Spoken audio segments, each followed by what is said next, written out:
Ethan Ward straightened his collar for the third time. Tonight mattered. After years of solitude, he'd agreed to a blind date, one small step toward something more than empty evenings in his apartment. Then his phone lit up. "I'm sorry I can't make it." No explanation. Just cancellation. He sat at the restaurant bar for exactly one drink before leaving. Not angry, just resigned. People had their reasons. But as he walked toward his car, something made him pause. If you believe in second chances, drop a like and subscribe. Your support brings these stories to more people. She was sitting against a Navy SUV, shoulders trembling. Two small children flanked her, a boy about 5, a girl maybe 4. They watched their mother cry with the kind of confusion that breaks your heart. Ethan stopped cold. He recognized her face. The chestnut hair. The blue shirt from the profile photo. This was Claire Bennett. The woman who'd just canceled on him. And she was falling apart in a parking lot. He didn't announce himself. Didn't ask permission. Just walked over and sat down on the warm pavement, keeping a respectful distance. Claire looked up, eyes red and swollen. Recognition flickered across her face, followed immediately by shame. "I'm so sorry," she started, words tumbling out. "I can explain." Ethan shook his head gently. Not dismissing her. Just telling her she didn't owe him an explanation. But she gave him one anyway. The truth. 3 years ago, her husband left. Another woman, another life. Claire became a single mother working 2 jobs while taking night classes. Trying to build something stable for Lucas and Emily. Tonight was supposed to be different. A blind date, her first in years. A friend had insisted. Claire had finally, reluctantly agreed. Then her babysitter canceled an hour before. She drove to the restaurant with her kids in the back seat, asking innocent questions. She sat in this parking lot, heart pounding, realizing she couldn't walk into that upscale place with 2 children in tow. Couldn't pretend to be carefree or polished or ready. So she canceled. Then broke down. "I didn't want to disappoint you," she whispered. Ethan felt something shift in his chest. She wasn't weak. She was exhausted from being strong for too long. The chocolate and the butterfly. Lucas offered Ethan a half-melted chocolate from his pocket. Emily showed off the butterfly design on her sneakers. They didn't see a stranger anymore. They saw someone safe. "There's a diner 2 blocks away," Ethan said quietly. "Kid-friendly. Good pancakes. Want to try a different kind of first date?" Claire hesitated. The kids' hopeful faces decided for her. Warm lights. The smell of fries and fresh bread. Lucas and Emily attacked their coloring menus while Claire slowly exhaled the tension she'd been carrying. Ethan didn't act inconvenienced. He acted like he was exactly where he wanted to be. They talked. Really talked. Claire confessed her fears about raising children alone. Her worry that she wasn't enough. Her dream of being seen as more than just a struggling single mom. Ethan understood. He'd lost both parents within 2 years. His family home felt hollow now. He longed for laughter, for purpose, for a life that meant something beyond routines and silence. They weren't 2 broken people trying to fix each other. They were 2 incomplete people finding a way to connect. Hours disappeared. Outside, stars had replaced the sunset. As Claire buckled her kids into their car seats, Emily suddenly reached out with a crayon drawing, for stick figures holding hands under a bright sun. Not 3. 4. Ethan folded it carefully and slipped it into his pocket. Children see futures before adults do. "I never expected kindness in my most fragile moment," Claire said softly. "You've been strong for too long," Ethan replied. "Tonight, someone else can be strong for you." Before the ending, if this touched you, hit that like button and share it. Help these stories find the people who need them. The weeks that followed weren't dramatic. Just consistent. Ethan helped with grocery runs. Claire invited him to Lucas's art show. Emily demanded he watch her ballet practice, clumsy twirls performed with absolute confidence.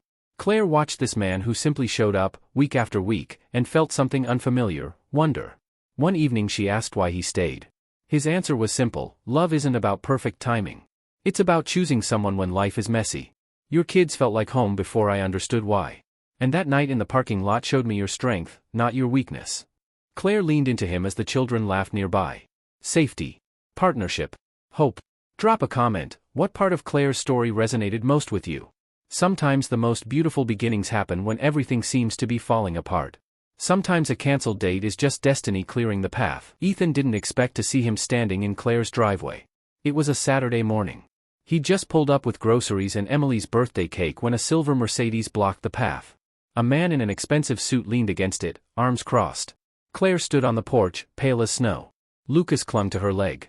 "Who are you?" the man demanded, looking Ethan up and down. "That's Ethan," Lucas said proudly. He's going to Emily's party. The man's jaw tightened. I'm Marcus Bennett, their father. Marcus had left 3 years ago without looking back. No child support. No calls. Not even a birthday card. Now he wanted them back. I made mistakes, Marcus said, his voice smooth and practiced. But I'm ready to be a family again. I have a stable job now. A house. Claire, the kids deserve their father. Claire's hands trembled. You don't get to disappear and then decide when you're ready. I'm their biological father. I have rights. Ethan saw the fear flash across her face. The old wound tearing open. If you're invested in what happens next, please like and subscribe. It helps more people find these stories when they need them most. Marcus didn't leave. He started showing up everywhere. At Lucas's soccer practice with an expensive new ball. Outside Emily's school with stuffed animals. At Claire's work, just wanting to talk. The kids were confused. Emily asked Claire why Daddy left if he loved them. Lucas stopped sleeping through the night. Claire felt the walls closing in. Marcus had money for lawyers. He had a clean record. On paper, he looked like a father who'd turned his life around. What if I lose them, she whispered to Ethan one night, tears streaming down her face. What if the court says he deserves another chance? Ethan held her close. Then we fight. Together. But Marcus wasn't interested in custody. He was interested in control. One evening, he cornered Claire in the parking lot of her apartment, the same parking lot where she'd met Ethan. I'll drop everything, Marcus said quietly, if you come back to me. We can be a family again. But if you stay with him, he gestured toward Ethan's car. I'll make sure you never get a peaceful day. Court battles. Custody fights. I'll drag this out for years. Claire's blood ran cold. This isn't about the kids. This is about your ego. Call it what you want. You have 1 week to decide. That night, Claire sat at her kitchen table, head in her hands. Ethan found her there at midnight. Lucas and Emily were asleep in their rooms. I can't let him hurt them with a custody battle, she said, voice hollow. Maybe I should just. No. Ethan's voice was firm. You're not sacrificing yourself because he's threatening you. But the kids. The kids need a mother who shows them what real love looks like. Not someone who caves to manipulation. Claire looked up at him, exhausted. What if I'm not strong enough? You sat in a parking lot 3 years ago, heartbroken and alone, and you kept going. You worked 2 jobs. You took night classes. You raised 2 incredible kids by yourself. Ethan knelt beside her chair. You've always been strong enough. But this time, you don't have to do it alone. What Marcus didn't know was that Ethan had been documenting everything. Every unexpected visit. Every veiled threat. Every time Marcus showed up without notice, disrupting the kids' routines. Ethan also made calls. He found Marcus's former employer, the one Marcus claimed to still work for. Found out he'd been fired for misconduct. Discovered Marcus was living with another woman who didn't know about his reconciliation plans. Marcus wasn't a changed man. He was the same person who'd abandoned his family, just with better clothes. Drop a comment if you think Claire should fight back. Your engagement helps this story reach people who might need to hear it. The confrontation. 1 week later, Marcus returned, expecting an answer. Instead, he found Ethan, Claire, and a lawyer sitting in the living room. Mr. Bennett, the lawyer began, my client is prepared to file for full custody and a restraining order based on harassment and emotional manipulation. Marcus laughed. Good luck. I'm their father. You're a man who abandoned his children for 3 years, provided no financial support, and is currently unemployed and misrepresenting your living situation. The lawyer slid a folder across the table. We have documentation of every threat, every manipulation, every lie. Marcus's face went white as he flipped through the pages. You have 2 choices, Claire said, her voice steady for the first time in weeks. Walk away voluntarily and leave us in peace. Or we go to court, and a judge hears everything. The room fell silent. Marcus looked at the evidence, then at Claire's unwavering expression, then at Ethan standing protectively behind her. He stood up slowly. This isn't over. Yes, Claire said firmly. It is. Marcus left. No dramatic goodbye. No apology. Just a silver Mercedes disappearing down the street. That night, Emily crawled into bed between Claire and Ethan. They'd been spending more nights together at Claire's apartment, building the family Emily had drawn months ago. Is the sad man gone? Emily whispered. Yes, sweetheart. He's gone. Good. I like our family better now. Lucas poked his head in from the doorway. Does this mean Ethan can stay forever? Claire looked at Ethan, tears in her eyes, but this time, they were different tears. If he wants to, she said softly. Ethan pulled them all closer. I'm not going anywhere. 6 months after that. The wedding was small. Just close friends, Claire's coworkers, and a handful of Ethan's colleagues. Lucas was the ring bearer. Emily was the flower girl who threw petals with excessive enthusiasm.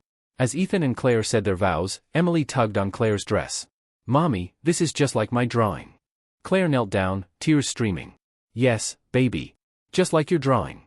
Because sometimes the most beautiful families aren't born, they're chosen.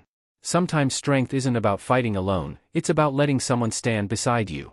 And sometimes, the greatest love stories begin in parking lots when everything seems to be falling apart." If this story touched your heart, please share it with someone who needs to hear that better days are coming.